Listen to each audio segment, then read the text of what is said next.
Hello everyone. तो आज हम 10th क्लास के जो 1 मार्क्स क्वेश्चंस आते हैं उसमें जो एमसीक्यूज आते हैं उसका पैटर्न समझेंगे। ऐसे क्वेश्चंस आ सकते हैं, ठीक है। तो सिमिलर कुछ ऐसे टाइप के ही क्वेश्चंस आते हैं, ऐसे ही पूछे जाते हैं, ठीक है। तो डिस्कस करते हैं। The first question is HCF of 64 and 96। ये हम बहुत छोटी फोर्थ थर्ड फोर्थ क्लास से सीखते आ रहे हैं, तो this is a very basic question, ठीक है। लेकिन फिर भी रिवाइज कर लेते हैं, ठीक है।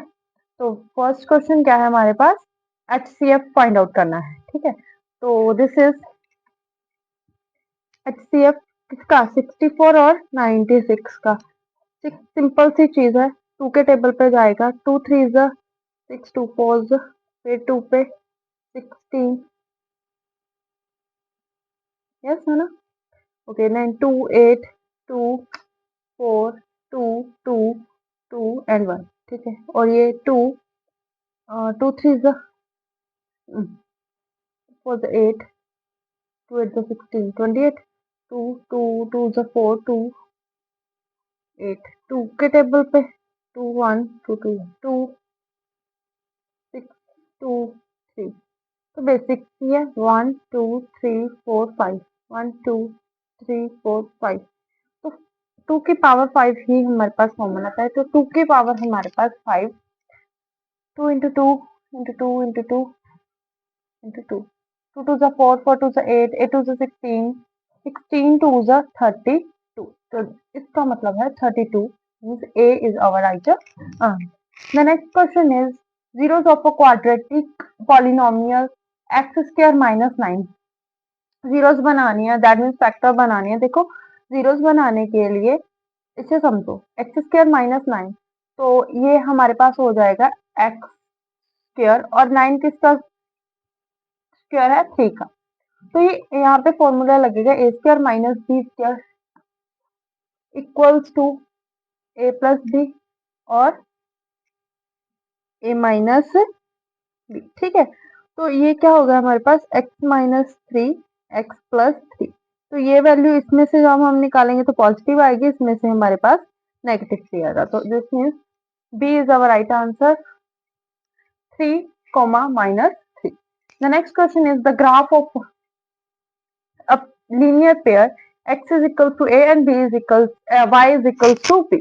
तो ये जो ऐसे क्वेश्चंस है इसमें लर्निंग कर लीजिए, अगर x a के इक्वल है b के इक्वल तो वो इंटरसेक्ट करेगा ना a और b के, ठीक है। सिंपल सी चीज है ये। Next question is when the pair of linear equation have infinite many solution. जब इनफाइनाइट मैनी सॉल्यूशंस होते हैं तो हमारे पास a by b is equals to a1 by b1 by b2 is equals to c1 by c2। That means दोनों equation में जो है वो ये जो है इस फॉर्म में इसको फुलफिल करेगा, ठीक है। तो next question is which of the following equation is a quadratic equation. Quadratic equation क्या होती है, पहले ये समझ लेते हैं। क्वाड्रेटिक इक्वेशन में हमारे पास होता है x square a x square plus b x plus c is equal to 0। ये एक जर्नल फॉर्म है, इससे फुलफिल मतलब एक्स की पावर क्या होनी चाहिए, 2 होनी चाहिए, ठीक है। फिर एक्स की वैल्यू और सी, ये 0 0 हो सकती है, हो सकता है किसी में ना भी हो, लेकिन ये एक्स की पावर हमारे पास 2 होनी चाहिए, ठीक है। तो अगर हम इसे सॉल्व करेंगे तो ये इसके साथ मल्टीप्लाई होगा, इसकी पावर 2 और इसकी पावर 1 3 बन जाएंगे। सेम ये इसके साथ मल्टीप्लाई होगा, तो एलसीएम लेंगे जब हम इसे सॉल्व करेंगे तो ये इसके साथ की पावर 3 बना दे, ये भी इसके इस साथ मल्टीप्लाई होकर एलसीएम जब हम लेंगे तो सेम इसकी पावर 3 बन जाएगी। लेकिन यहाँ पे सिर्फ प्लस या माइनस होगा, ठीक है। तो ये हमारे पास क्या है, एक क्वाड्रेटिक इक्वेशन बन जाएगी। सॉल्व भी करके लिख देते हैं, यही आंसर आएगा, ठीक है। तो ये सिंपल ट्रिक है जल्दी से क्वेश्चन करने की, पहले ऐसे ही देख लो कि ये बनेगा या नहीं बनेगा। एलिमिनेट मेथड बोलते हैं, एलिमिनेट कर देते हैं, ठीक है। तो दिस 2x², ठीक है, ये यहाँ पे आ जाएगा, माइनस हो जाएगा, और ये 3 भी इधर आ जाएगा, प्लस का हो जाएगा, 5 इधर ही है तो माइनस 5 रहेगा। ये माइनस करेंगे 2x minus 2x square plus 3x minus 5, ठीक है। तो ये क्वाड्रेटिक इक्वेशन बन गया, a की वैल्यू जस्ट यहाँ पे -2 है, ठीक है, done. Next question is the discriminant of the quadratic equation 2x² - 4x + 3 = 0, ठीक है। डिस्क्रिमिनेशन डिस्क्रिमिनेट जो है वो निकालना है, ठीक है। जो डिस्क्रिमिनेट क्या होता है, बी स्क्वायर माइनस 4ac। तो फिफ्थ क्वेश्चन करना है, तो डिस्क्रिमिनेट डी से भी डिनोट करके डेल्टा से भी, तो बी स्क्वायर माइनस 4ac होता है, ठीक है। तो यहाँ पे इस इक्वेशन में जो है वो a की वैल्यू 2, b की वैल्यू -4, c की वैल्यू 3 लिख लेते हैं। a की वैल्यू हमारे पास है 2, b की वैल्यू हमारे पास है -4 और c की वैल्यू हमारे पास है 3। इसमें फिल करो, b -4 स्क्वायर -4 a की 2, c की वैल्यू 3, तो इसका स्क्वायर 16 और ये 2 4 8 8 3 24, तो इसका आंसर आ गया हमारे पास -8। तो डी डिस्क्रिमिनेट की वैल्यू हमारे पास कितनी आई यहाँ पे, -8, ठीक है।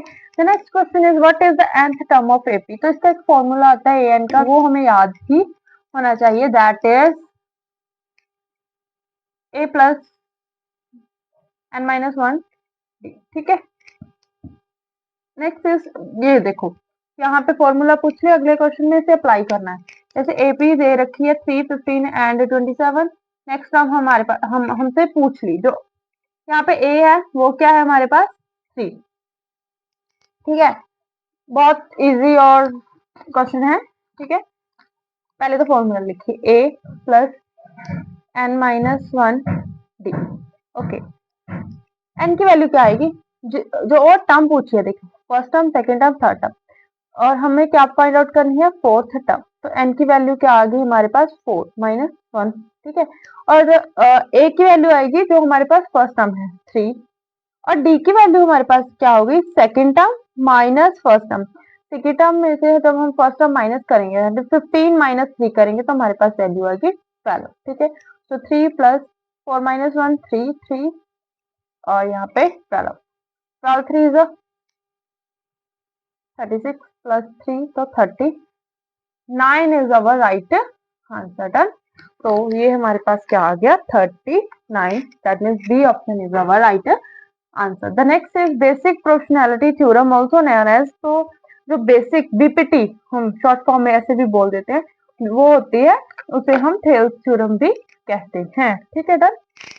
The next is if TP and TQ are two tangents of a circle with the centre O. एक सर्कल है जिसका सेंटर ओ है, और टीपी और टीक्यू है, क्या है हमारे पास, टेंजेंट्स हैं उसके, ठीक है।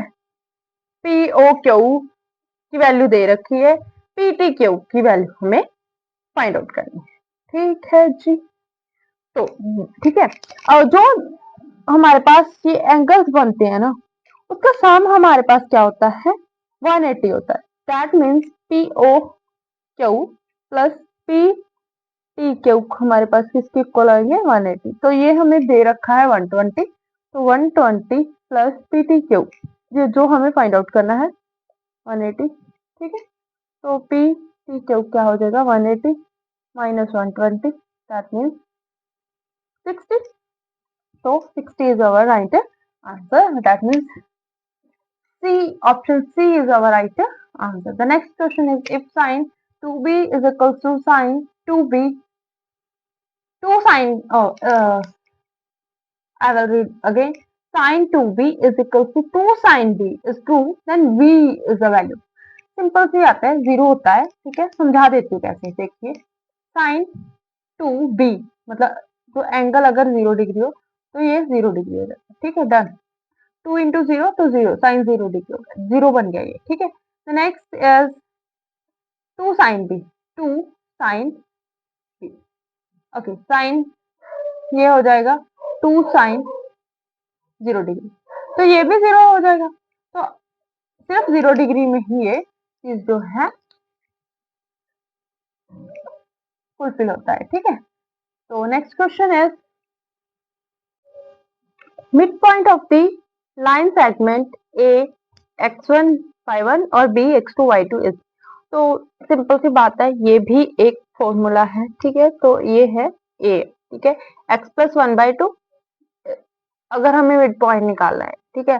लाइन के दो जो है सेगमेंट्स के पॉइंट्स दे रखे हैं, ठीक है। एक फर्स्ट जो मतलब स्टार्टिंग पॉइंट और तो लास्ट एंड पॉइंट है उसके सेगमेंट दे रखे हैं, हमें मिड पॉइंट निकालना, तो ये फॉर्मूला लगता है x1 plus x2 y2 y1 plus y2 bye 2। ठीक है, the next question is the distance of the point और फ्रॉम अ रीजन। ठीक है, यहाँ पे हमारे पास क्या है, डिस्टेंस फाइंड आउट करना है और पॉइंट्स क्या दे रखे हैं हमें 3 और 0। कहाँ से, ओरिजिन से। ओरिजिन पे पॉइंट्स क्या होते हैं, 0 एंड 0।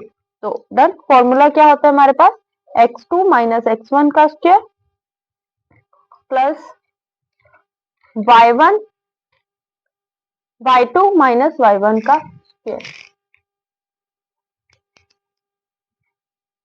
तो ये क्या हो जाएगा हमारे पास, 3 माइनस 0 का स्क्वायर। ठीक है, 3 माइनस 0 का स्क्वायर प्लस 4 माइनस 0 का स्क्वायर। तो ये हो जाएगा 3 का स्क्वायर प्लस 4 का स्क्वायर, अंडर का रूट जाएगा। ठीक है, अंडर रूट, तो 3 का स्क्वायर क्या होता है 9 और इसका स्क्वायर क्या होता है 16। दोनों का स्क्वायर ऐड किया तो हमारे पास आ गया 25। 25 किसका स्क्वायर होता है हमारे पास, 5 का स्क्वायर होता है। तो डी की वैल्यू हमारे पास कितनी आ गई, 5 आ गई। So D is equal to 5। This is our right answer. Next is second square, A minus time square A is equal to 1। ठीक है, तो जब 0 डिग्री से ज्यादा हो 90 डिग्री से कम हो, तो अगर ऐसा होता है तो ये 1 के इक्वल होता है। ये फॉर्मूला ये एज इट इज लर्न कर सकते हैं आप। ठीक है, तो next is, so the question is shaded portion in the given figure is. Shaded portion क्या है, ये दे रखा है। ठीक है, सेगमेंट और सेक्टर में फर्क होता है। सेगमेंट जो होता है वो कोड से अलग होता है। ऐसे हमारे पास कोड्स होती है ना, ये डायमीटर जो है सबसे लॉन्गेस्ट कोड है, उसमें से हम जो है पार्ट्स बनते हैं। लेकिन इसमें क्या है, रेडियस बाय रेडियस जो है इसके पार्ट से डिवाइड होते हैं। जैसे हमारे पास अगर ऐसे हो तो इसे हम माइनर सेगमेंट, जो माइनर सेगमेंट है, जो अनशेडेड पार्ट है वो हमारे पास मेजर सेक्टर है। Then the next question is the shape of an ice cream cone is a combination of ice cream cone का जो है शेप वो क्या है, कॉम्बिनेशन कैसे बनता है। ठीक है, तो उसका जो अपर पार्ट होता है वो हमारे पास हेमिस्फीयर है, जो लोअर पार्ट होता है वो क्या होता है, कोन। तो D is our right answer. Next question is, if we join the two hemisphere the same radius. तो हेमिस्फीयर है जिनके रेडियस क्या होंगे, सेम होंगे। ठीक है, दो हेमिस्फीयर है जिनके रेडियस क्या है हमारे पास, सेम है। लेट, एक ऐसे हो सकता है, ठीक है, दूसरा सेम ही रेडियस का ऐसे हो सकता है। अगर हम इन्हें ज्वाइन करेंगे, ये रेडियस हमारे मेरे से मतलब सेम नहीं बना, लेकिन आप इमेजिन कर सकते हैं। ठीक है, सेम होगा। अगर हम इसे ओवरलैप करेंगे तो ये क्या है, एक फुल हेमी सॉरी दो हेमिस्फीयर सेम रेडियस को अगर हम ज्वाइन करेंगे तो वो एक स्फीयर बन जाएगा। तो C is our right answer. The next question is, if the size, find the size of the class interval. Class interval दे रखा है। ओके, साइज कैसे फाइंड आउट करते हैं, जो हमारे पास ये सेकंड होता है ना, इसमें से हम फर्स्ट को क्या करेंगे, माइनस करेंगे। तो 15 माइनस 5 करेंगे तो हमारे पास आंसर आएगा 10। ठीक है, next is the probability of an impossible event. कोई इम्पॉसिबल इवेंट है जो कभी नहीं हो सकता, उसकी प्रोबेबिलिटी क्या होगी, भाई 0 ही होगी, क्योंकि प्रोबेबिलिटी लाई करती है 0 से 1 के बीच। ठीक है, next question is, if P E मतलब किसी इवेंट के होने की प्रोबेबिलिटी कितनी है, 0.01। Then value of P not E, probability नहीं होगी, मतलब उसकी वैल्यू क्या होगी, नॉट प्रोबेबिलिटी। ठीक है, तो हमारे पास जो है ये सम होता है पीई प्लस पी नॉट ई, होने की और ना होने की प्रोबेबिलिटी का सम हमेशा 1 के इक्वल होता है। तो ये हमारे पास दे रखा है 0.01, ये हमें फाइंड आउट करना है, इक्वल टू 1। तो पी नॉट ई इसके इक्वल हुआ 1 माइनस 0.01, देन आंसर इज 0.99। ठीक है, that means A is our right answer. So ये जो है कुछ इंपॉर्टेंट क्वेश्चंस है, ऐसे ही क्वेश्चंस पेपर में पूछे जाएंगे। So be prepared. Thanks for watching.